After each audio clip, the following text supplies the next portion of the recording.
Psalm 102, a prayer of one afflicted when he is faint and pours out his complaint before the Lord. Hear my prayer, O Lord. Let my cry come to you. Do not hide your face from me in the day of my distress. Incline your ear to me. Answer me speedily in the day when I call. For my days pass away like smoke, and my bones burn like a furnace. My heart is struck down like grass and has withered. I forget to eat my bread. Because of my loud groaning, my bones cling to my flesh. I'm like a desert owl of the wilderness, like an owl of the waste places. I lie awake. I'm like a lonely sparrow on the housetop. All the day my enemies taunt me. Those who deride me use my name for a curse. For I eat ashes like bread and mingle tears with my drink because of your indignation and anger. For you have taken me up and thrown me down. My days are like an evening shadow. I wither away like grass. But you, O Lord, are enthroned forever. You are remembered throughout all generations. You will arise and have pity on Zion. It is the time to favor her. The appointed time has come. For your servants hold her stones dear and have pity on her dust. Nations will fear the name of the Lord, and all the kings of the earth will fear your glory. For the Lord builds up Zion. He appears in his glory. He regards the prayer of the destitute and does not despise their prayer.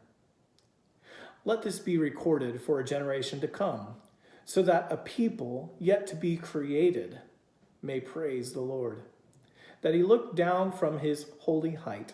From heaven the Lord looked at the earth, to hear the groans of the prisoners, to set free those who were doomed to die, that they may declare in Zion the name of the Lord, and in Jerusalem his praise, when peoples gather together and kingdoms to worship the Lord. He has broken my strength in mid-course.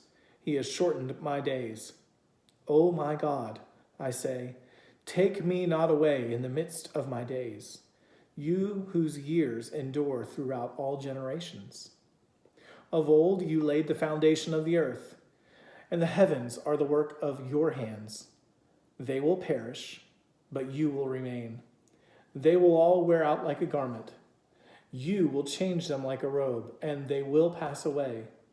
But you are the same, and your years have no end. The children of your servants shall dwell secure. Their offspring shall be established before you. The overall tenor and tone of this psalm is certainly the prayer of an afflicted one. Charles Spurgeon writes this. He says, afflicted men may pray. Afflicted people should pray, even when overwhelmed. Afflicted people can pray, for what is wanted is a pouring out of their complaint, not an oratorical display.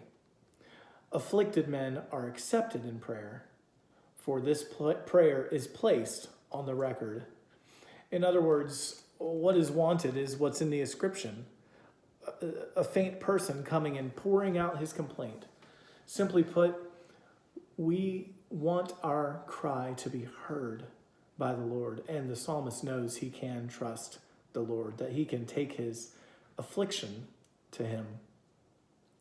In the midst of the psalm, in verse 22, we hear this certainty of a generation to come that will praise the Lord.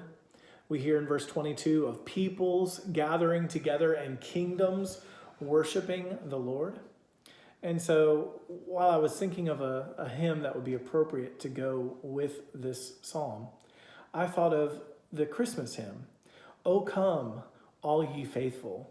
Come, let us adore him. Let us worship Christ the Lord. That there are kingdoms and nations and peoples to be redeemed. And that good news was carried first by the angels to the shepherds, and certainly to all nations ever since Jesus came into this earth. to save sinners like you and like me. And so we come and we adore and worship Christ the Lord today.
Adore.